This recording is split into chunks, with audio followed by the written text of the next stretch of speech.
Bienvenue à Londres. La tour de l'horloge, Big Ben, nous accueille du haut de ses 96 mètres.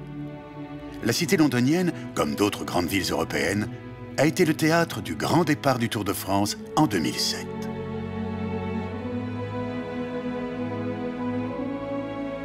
Sur les bords de la Tamise, le palais de Westminster et ses 3 tours de plus de 90 mètres, la tour Victoria, la tour centrale et Big Ben. Résidence royale jusqu'en 1512, le palais devint le siège de la Chambre des Lords et de la Chambre des Communes.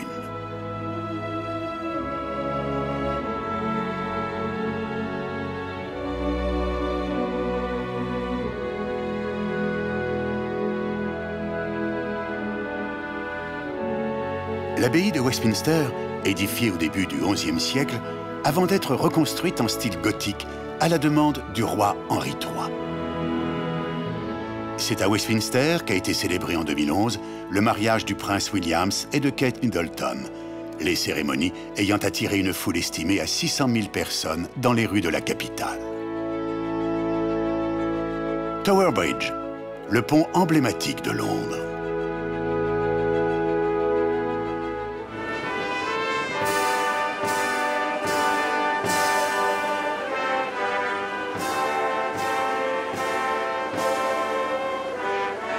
C'est ici qu'eurent lieu les célébrations du départ de la première étape du Tour de France en 2007.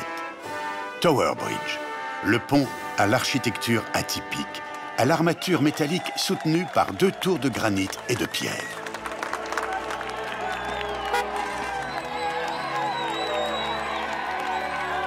Nous accompagnons le défilé des coureurs dans les principaux quartiers londoniens.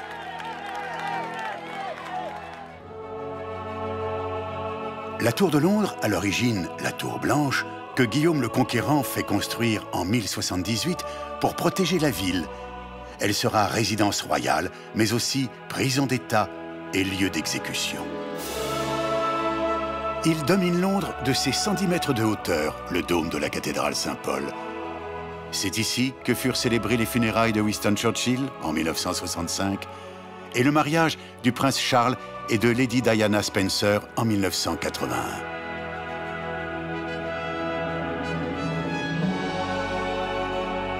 Dans les jardins de Kensington, le mémorial hommage au prince Albert, époux de la reine Victoria, érigé en 1876.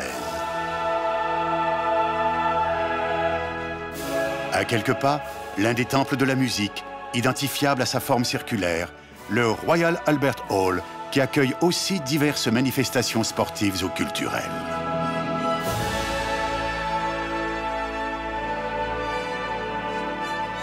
De Gherkin, ce cornichon géant de 180 mètres est l'un des gratte-ciels modernes qui symbolise aujourd'hui le centre actif de Londres, le quartier de la City.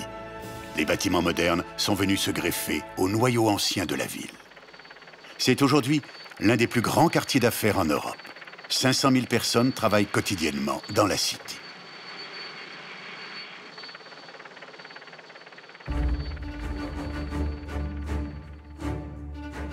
Pour quitter Londres, nous traversons la Tamise par le pont de la reine Elisabeth II.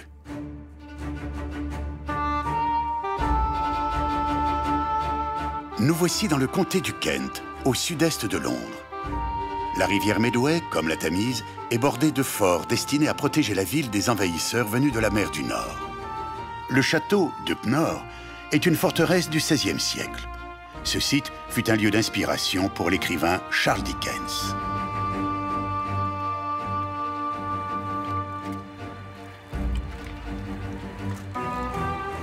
Rochester, son château du XIe siècle, son donjon, de plus de 34 mètres de hauteur, est le plus haut d'Angleterre.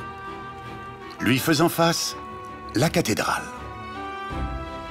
La deuxième plus ancienne d'Angleterre. Ce qu'il reste de la construction originelle est sous terre.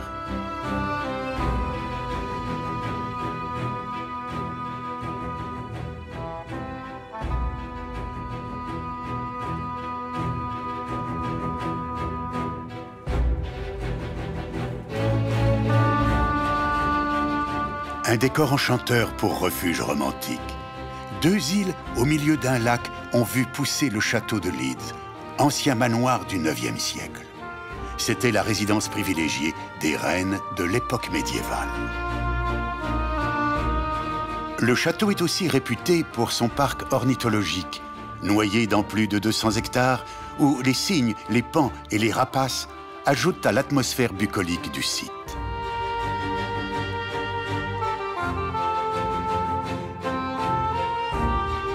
Le château a été restauré en 1920 et il abrite de remarquables collections d'objets d'art, de tapisseries et de meubles.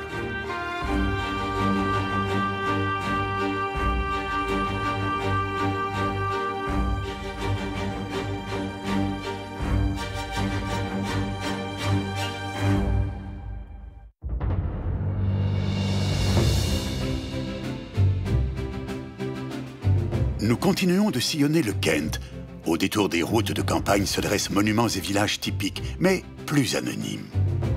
Comme ici, la route s'élevant vers le village de Goldhurst, chapeauté au sommet de la colline par son église paroissiale, l'église Sainte-Vierge-Marie, entourée de ses jardins à l'anglaise, évidemment, et de ses vergers.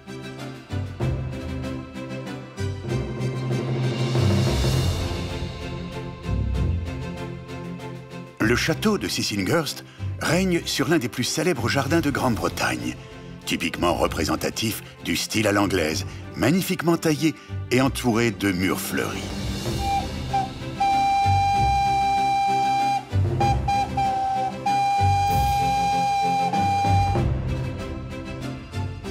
Achevons notre balade anglaise en s'arrêtant sur un chef-d'œuvre d'architecture, la cathédrale de Canterbury, admise au patrimoine mondial de l'UNESCO, qui prit ses allures de cathédrale au tout début du XIe siècle. Elle se rendit tragiquement célèbre par le meurtre de Thomas Becket, archevêque de Canterbury, assassiné par 4 chevaliers le 29 décembre 1170.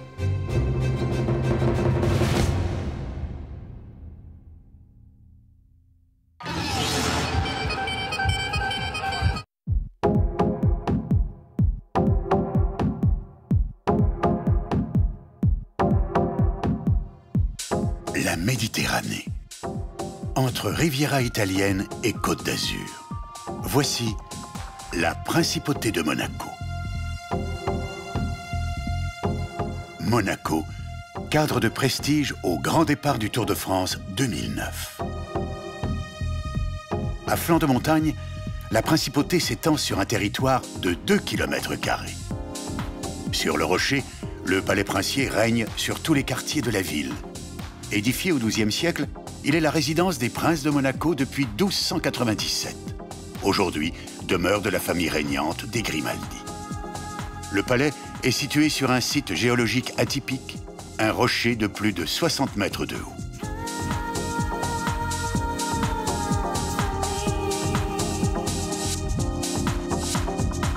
À l'autre extrémité du rocher, un immense bâtiment à flanc de falaise, le musée et institut océanographique inauguré en 1910.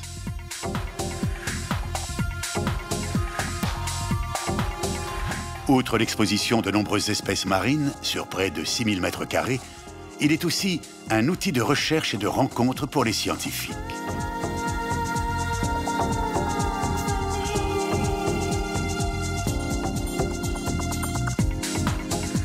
Dans le sillage du peloton, nous montons du port vers le casino de Monte-Carlo.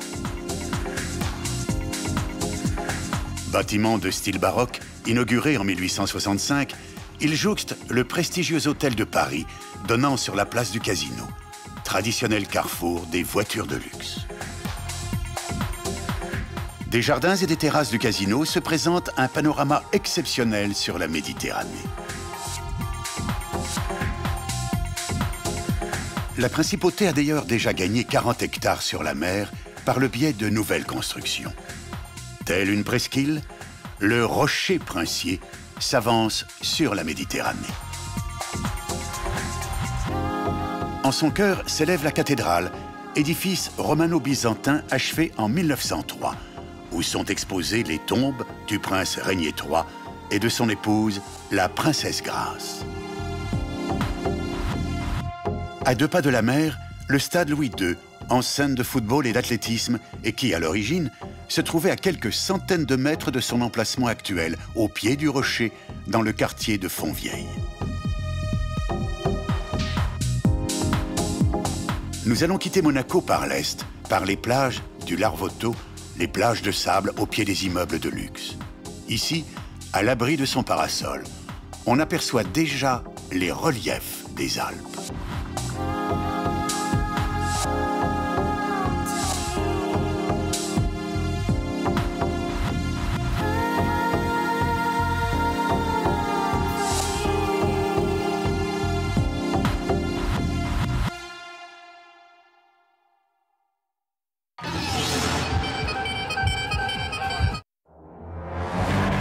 L'Euromast, tour de verre et de béton à 107 mètres de hauteur, planté dans le Het Park, le poumon vert de la ville. Nous voici dominant Rotterdam, aux Pays-Bas, lieu du grand départ du Tour de France 2010.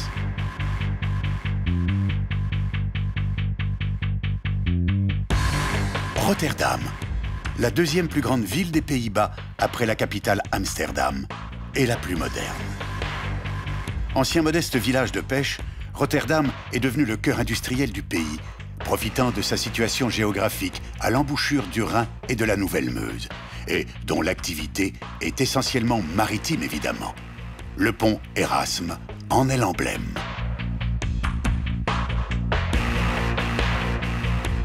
Il faut naviguer. Telle est la devise de Rotterdam, dont voici l'hôtel de ville, à l'abri de son beffroi de 71 mètres, qui abrite 63 cloches. C'est l'un des rares bâtiments à avoir survécu au bombardement de la guerre en 1940.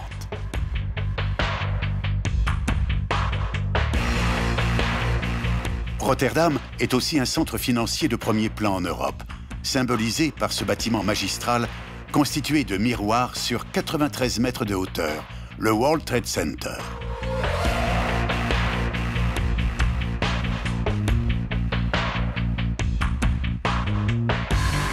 Mais Rotterdam est avant tout le plus grand port d'Europe. Historiquement, l'une des plaques tournantes du commerce maritime mondial, encore renforcée par la création de l'Europort et des voies d'accès à la mer du Nord de plus en plus opérationnelles, à l'image du Nieuwe Waterweg.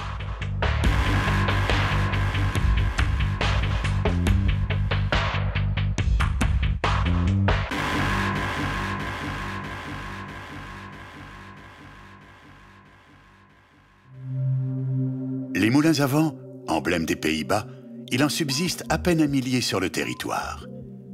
Avec le développement des éoliennes, le pays est l'un des mieux équipés dans la capacité d'exploitation de l'énergie du vent. Les Pays-Bas, ses digues, ses barrages, en protection d'un territoire dont le quart est situé en dessous du niveau de la mer. Les coureurs franchissent ici, exposés au vent, le barrage de Haringvliet, inauguré en 1971. Reposant sur plus de 21 000 pilotis en support des écluses.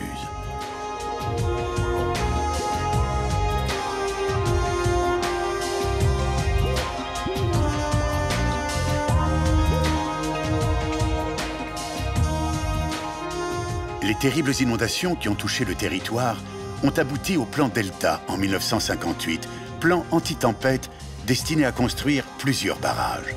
Celui-ci est le plus important. Le barrage de l'Escaut oriental. 9 km de long, bâti en plusieurs tronçons sur 65 piliers de béton. Il est parcouru par la route nationale 57, empruntée en ce mois de juillet 2010 par les coureurs du Tour de France.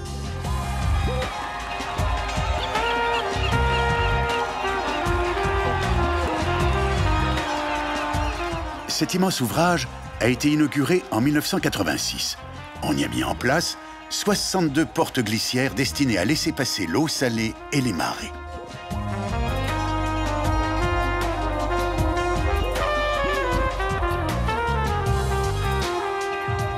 Et, selon une procédure de sécurité très précise, si le niveau de la mer s'élève de 3 mètres, les portes se referment. Une opération qui se répète plusieurs fois dans l'année.